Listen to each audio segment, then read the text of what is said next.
વચન તે સુખકારી રે, લેવા સહુને અંતરે ધારી રે. એ છે વેદ શાસ્ત્ર ને પુરાણ રે, એમાં રહ્યું છે કોટી કલ્યાણ રે.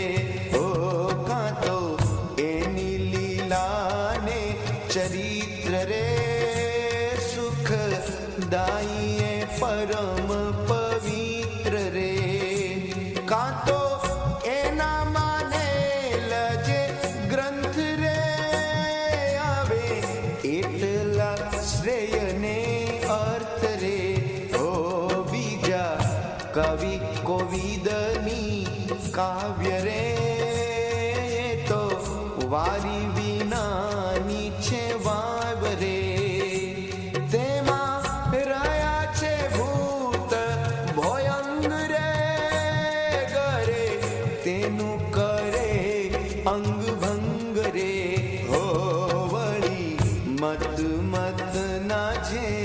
ગ્રંથ રે કર્યા સારવા પોતાનો અર્થ રે. તેહા વિના બીજા ગ્રંથ વળી રે, થાય ભૂંડું એ ગ્રંથ સાંભળી રે.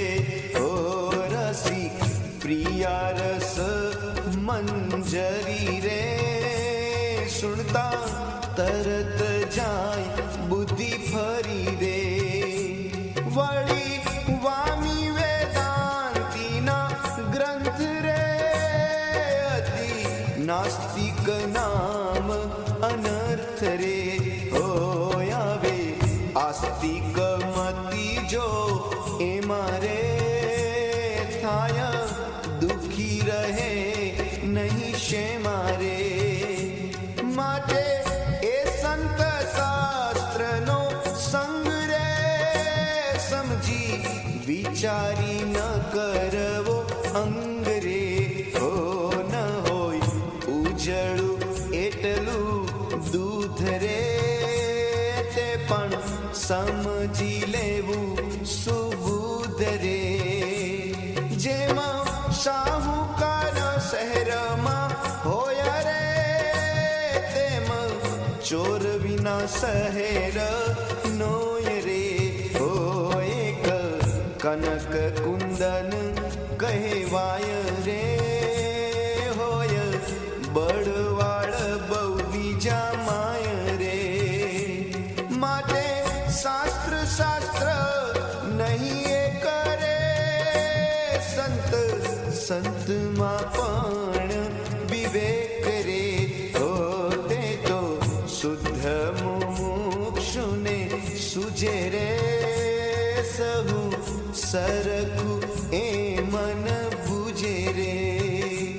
જેને પામવું પરમ કલ્યાણ રે, તેને અતિ ન રહેવું અજાણ રે. હો વાત સર્વે સમજી લેવી રે, ગ્રહ્યા જેવી હોય તેને ગ્રહવી રે. એટલું તો જાણવું જરૂર રે, ભીતર ભોળા પણ કરી દૂર રે. ઓ એટલું તો જાણવું જરૂર રે, ભીતર ભોળા પણ કરી દૂર રે. ઇતિ શ્રી કલ્યાણ નિર્ણય મધ્યે મુક્ત મુમુક્ષુ સંવાદે ચતુર. જય સ્વામિનારાયણ. એવા વચન તે સુખકારી રે, લેવા સૌને અંતરે ધારી. એવા મુક્ત હોય કે જે વચન બોલે એને અંતરમાં ધારવા. અંતરમાં ધારવા એટલે શું? તો કે જીવમાં દ્રઢ એને કરી લેવા કે બસ મોટાએ કીધું ને આમ એટલે આમ જ કરવાનું. એક વાર પેલા કસોટી કરીને નક્કી કરી લઈએ કે આ મોટા જ છે, પછી જેમ કે એમ કરવાનું. એ છે વેદ શાસ્ત્ર ને પુરાણ. તો કે વેદ ને શાસ્ત્ર ને પુરાણ ને જે તમકોની બધું એમના વચનમાં આવી ગયું. એમાં રહ્યું છે કોટી કલ્યાણ રે. એક નહીં, કોટી કલ્યાણ એમના વચને છે. કાં તો એની લીલા ને ચરિત્ર રે, સુખદાયી એ પરિમ પવિત્ર રે. કા મહારાજની લીલા અને ચરિત્ર ગઈએ અને તો ઈ જ આપણા માટે પરમ પવિત્ર છે. કાં તો એના માનેલ જે ગ્રંથ રે આવે એટલા શ્રેય, કા મહારાજે જેટલા પ્રમાણ કરેલા હોય એટલા જ કલ્યાણના કામમાં આવે. પછી હજી આગળ પછી કે અહીંયા તેમ કીધું એટલે આપણને એમ જોઈએ ને કે વચનામૃત ને કોઈ મોટાના શાસ્ત્ર આપણે ગમે તેના મુખથી સાંભળીએ, શાસ્ત્રો તો ઈ જ છે ને, પણ ના, એના અર્થ બદલાઈ જતા હોય છે.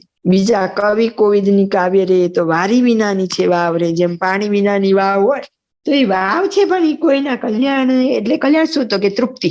એને બહુ તૃષા લાગેલી હોય એની તૃપ્તિ થાય તો એટલું એનું કલ્યાણ.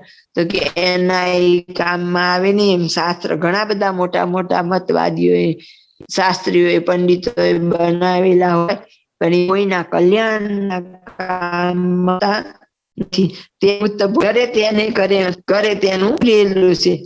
તો કે એમાં તો સાપ ને વીંછી ને એવા રેલા છે જે વાવમાં જાય એનું તો બગાડી જ નાખે જીવન. એમ એ શાસ્ત્રો તો એવા છે આપણને ગેરમાર્ગે દોરનારા કે જો એક વખત વાંચીએ, સાંભળીએ કે એનો સંસર્ગ કરીએ એટલે ગમે તેમ કરીને આપણને પતનના માર્ગે લઈ જાય.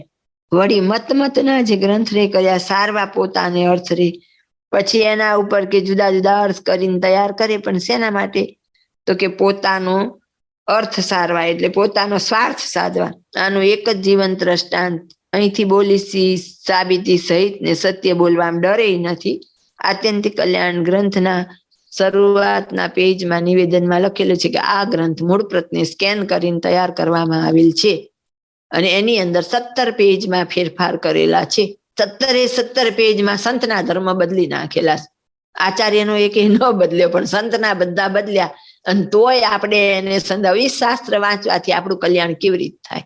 એની ઓરિજિનલ આત્યંતિક કલ્યાણ બુક જોવો અને નવી જોવો, એમાં ફેર ક્યાં પડે છે. 17 પેજ ઉપર જે શબ્દ હોય ને પ્રિન્ટિંગ ના, ત્યારના બ્લોક બદલાઈ જાય ને, એટલે અક્ષર જ બદલાઈ જાય છે આખા. અને ત્યાં ખબર પડી જાય કે આટલા જગ્યાએ ફેરફાર કરેલા. હવે આ ભલે હતું તો આત્યંતિક કલ્યાણ શાસ્ત્ર લખનારા એ સાચું જ લખ્યું હતું, પણ પાછળથી જેને આવા કરી નાખ્યા, હવે એ જે વાંચે એનું કલ્યાણ કેમ? કારણ કે ભાવિ પેઢીને ખબર જ નહીં પડે સંત કોને કહેવાય, સંતના શું ધર્મ હોય. તો એટલે એવા જે શાસ્ત્ર છે શું આપણું કલ્યાણ કરી દે.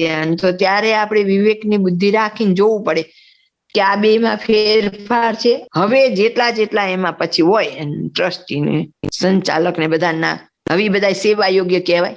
લોકોને છેતરવાનો ધંધો કર્યો, જ્યાંથી પ્રાપ્તિ સ્થાન હોય એને છેતરવાનો ધંધો કર્યો. એક જગ્યાએ કલ્યાણ હોય ખરું તો બસ અહીંયા ચોકડી મારવી પડે કે અહીં કલ્યાણ ન હોય. વળી મતના જે ગ્રંથ રે કર્યા સારવા પોતાનો અર્થ રે, તે વિના બીજા ગ્રંથ વળી રે થાય ભૂંડું એ ગ્રંથ સાંભળી રે. પછી આપણે બધા એના અર્થ જ અનર્થ કરી નાખ્યા હોય અને પછી આપણે એમાં જોડાઈ જઈએ, ધારો કે કોઈ એક ગ્રુપમાં, અને પાછા કોચલું કેવું કરીએ કે આપણા સિવાયનો એકેય ગ્રંથ સત્સંગનો નહીં સાંભળવાનો. અને આપણે તો કહીશું ગમે તે ગ્રંથ સાંભળો એમાંથી સાર કાઢો. કેમ? આપણને બીક નથી બીજે જતા રહેવાના. જાય તો એની પાત્રતા નહોતી, એમાં શું. પણ ઓલા તો કેમ? તો કે વળી આની બહાર જશે ને કઈક સાચું જાણી આવશે તો. બાકી ખરેખર જે હોય ને, જેને મહારાજને પામવા છે કે બીજાને પમાડવા, એ ઓપન માઇન્ડેડ હોય. આનો વાંચશો ને આનો વાંચશો ને આ સિલેક્ટ નહીં કરવાનું ને આનું નામ લઈ રહ્યા, તો એ અંદર આપણી કઈક ઉણપ છે ને છુપાવવા માટે આપણે એવું કરીએ. બાકી સત્યને શું ડર? વળી સત્ય બોલવું એમાં શું ગભરાવું? કોઈનું નામ લેવાથી આપણું શું ઓછું થઈ જવાનું? પણ એ એટલે જ કે ક્યાંક ને ક્યાંક આપણી કોક અંદર એમાં પોલ પકડાય એવું હોય. એટલે રસિક પ્રિયા રસ મંજરી રે, સુણતા તરત જાય બુદ્ધિ ફરી રે. કૃષ્ણ ભગવાનના ને એમના લીલા હોય ગોપીઓની સાથેના ને એવા, તો પછી એમાંથી જે કોઈ પોતપોતાની બુદ્ધિ પ્રમાણે એના ગ્રંથ બનાવે. આટલા બધા વર્ષ થઈ ગયા તો ઘણા બધા એવા ગ્રંથ કરતા આવે અને પછી એના ઉપરથી રસિક માર્ગના કીર્તનો બનાવે અને પછી આપણે એ સાંભળીએ ત્યારે આપણી બુદ્ધિનું શું થાય? તો કે આપણી રસિક માર્ગે ચડી જાય. એનાથી તો આપણી અંદર નિષ્કામતા આવવાને બદલે તો ઉપરથી કામ વ્યાપી જાય ને અર્થના અનર્થ કરી દઈએ આપણે. તો કે ગ્રંથ રચનાર કોણ છે ને કયા ભાવથી બનાવ્યું છે એ પણ આપણે ધ્યાન દેવું પડે. વળી વામી વેદાંતિના ગ્રંથ રે અતિ નાસ્તિક નામ અનર્થ રે. તો કે વામપંથી હોય, વેદાંતિ હોય, મોટા ભાગના જેને ધર્મને ખોટા કર્યા તો બાપાએ કીધું ને તો એ વેદાંતિથી પણ અતિ ભૂંડો છે.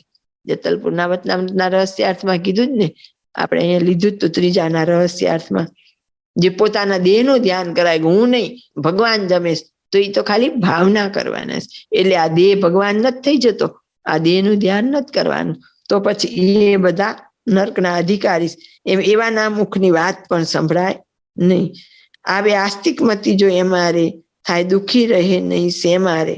જો એવા બધા ગ્રંથો એમાં એકવાર આપણને હા પડી જાય તો શું થાય? દુઃખી થાય ને. કેમ? તો કે એને જે શ્રેય કરવાનું હતું ભક્તિ કરીને એ તો થશે જ નહીં. માટે એ સંત શાસ્ત્રનો સંગ્રહ સમજી વિચારી ન કરવો અંગ્રેજ. તો એવા સંત કે એવા શાસ્ત્ર હોય એને સમજી વિચારીને એનો સંગ ન કરવો. હવે આપણે બધા એને એમ થાય કેમ ઓળખવા? અહીંથી ઘણી વાર કહીએ છીએ કે અત્યારે કોરોના ગયો, કેટલા બધા સકામ થઈને ધૂનો કરાવી બંધ રખાવાની, તો મહારાજની મરજીનો સ્વીકાર નથી કરેલો આપણે. તો ત્યાંથી જ આપણને ખબર પડી જાય કે ઓહો, નિસ્વાર્થ મહારાજને પ્રગટ જાણનારા કેટલા હશે, કેટલાને મન એવો નિશ્ચય છે કે ના, મહારાજ જે કરતા હોય સારા માટે જ થતું હોય. અને પાછો જો હવે કોરોના એ દેખા દીધો છે, તો હમણાં કેટલા એન પછી ચાલુ થઈ જશે, ત્યારે આપણને પકડાઈ જાય ઠીક આ બધા તો હજી સકામ ભક્ત છે. માટે એ સંતશાસ્ત્રનો સંગ્રહ સમજી વિચારી ન કરવો અંગ્રે. ન હોય ઉજળું એટલું દૂધ રે, તે પણ સમજી લેવું સુબુદ્ધ રે. તો કે જેટલું ઉજળું હોય ને એટલું દૂધ હોય એવું નહીં માનવાનું, એવું વિચારીને આપણે રાખવાનું. બધું દૂધ ન હોય તો છાશે હોય ઉજળી. તો જેમ સાવકાર શહેરમાં હોય રે, તેમ ચોર વિના શહેર નો હોય રે. દરેક ગામ હોય અહીંયા સાવકાર હોય તો ચોરે હોય, એમ દરેક સંપ્રદાય હોય, દરેક સંસ્થા હોય એમાં સારા હોય અને નરસા પણ હોય. એક કનક કુંદન કહેવાય રે, હોય બળવાળ બહુ બીજામાં રે. કનક હોય તપે છે, પછી એમાં જે ભેગ હોય ને નાશ કરવામાં આવે, ત્યાર પછી એ કનકને કુંદન કહેવાય છે. એવી જ રીતે સંત પણ એવા હોય. અને એક જે બળવાળ એટલે બધું ભેળી સાડા વાળું કે ને 22 કેરેટ ને 24 કેરેટ ને, તો જો એના ભાવ તરત જ બદલાઈ જશે. માટે શાસ્ત્ર નહીં એ કરે, સંતમાં પણ વિવેક કરે. શાસ્ત્રમાં ફેર અને સંતમાં પણ ફેર. તે તો શુદ્ધ મુમુક્ષુ ને સૂજે રે, સૌ સરખું એમ ન બુજે રે. જે સાચો મુમુક્ષુ હોય એને તો ક્યારે એવું ન થાય કે સબ સરખા. જેને પામવું પરમ કલ્યાણ રે, તેને અતિ ન રહેવું અજાણ રે. જેને કલ્યાણ જ પામવું હોય, મોટે ભાગે એવું જોઈએ કે એમ કહેવામાં આવે કે ના ના, આપણે આમાં ઊંડું ઉતરવું નહીં, આપણે ખાલી સ્વામિનારાયણ કરવું. તો કે એવું કહેનારા ઘણા હોય. જેને પામવું પરમ કલ્યાણ રે, તેને અતિ ન રહેવું અજાણ રે. એટલે કે આમાં ઊંડા ઉતરવું, થોડી કસોટી કરવી, થોડુંક જાણવું. અજાણ એટલે કે એનાથી દૂર ન રહેવું. એમ વાત સર્વે સમજી લેવી રે, ગ્રહ્યા જેવી હોય તેને ગ્રવી રે. વાત બધાની સાંભળવી, પછી એમાંથી જેટલી સ્વીકારવા જેવી હોય એટલી સ્વીકારવી.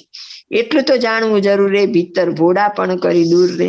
આપણી અંદર જે ભોળપણ છે એને દૂર કરી અને આપણે ચોક્કસ આટલું જાણવાનો વિચાર કરવો જોઈએ કે આખા પદમાં સ્વામી આપણને શું કહેવા માંગે છે ને ક્યાં ચેતવવા માંગે છે. તો આવી જ રીતે ચોથો નિર્ણય સમાપ્ત થયો, જેમાં સાર રૂપે ત્રીજા નિર્ણયમાં આપણને પ્રશ્ન હતો આખો કે મુમુક્ષુ છે એ મુક્તને પ્રશ્ન પૂછે છે કે સંતથી કલ્યાણ થાય ને શાસ્ત્રથી કલ્યાણ થાય. અને એની શંકા ટાળવા માટે 14 નંબરમાં ટોટલી આપણે શું કરવાનું છે, કેમ ઓળખવાના, કયા શાસ્ત્રનો ત્યાગ કરવો, કયા સંતનો ત્યાગ કરવો, એ આપણું આખું જીવન આપણને એક રાહ બતાવવા માટે ચોથો નિર્ણય થયો. જય સ્વામિનારાયણ.